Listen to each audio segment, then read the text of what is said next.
guys, welcome back to my YouTube channel. In today's video I'm going to be guiding you on how to unlink your eFootball to Google Play. Maybe you want to unlink your eFootball from Google Play for some reasons and you don't know how to go about doing it. In today's video I'm going to be guiding you on how to do that. Please, if this is your first time of visiting the channel, please do it to subscribe to the channel. Without wasting much of your time, let's dive right into the video. First, on our eFootball page here, we are going to be clicking on the extract at the top right corner of the screen. After clicking on that, you're going to be clicking on the supports. On the supports, you're going to be click on link data. As you can see here, you're not seeing anything like unlink.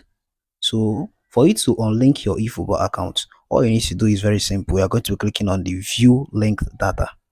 So it's going to be taking you to your browser, maybe your Chrome or your Google, or an iPhone, Safari and others. So here is where you're going to be seeing unlink data.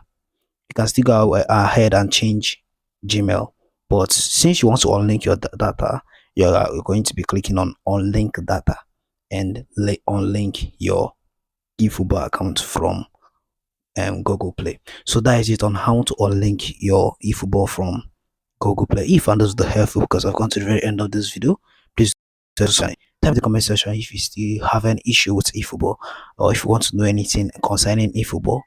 And see you guys in the next one. Bye.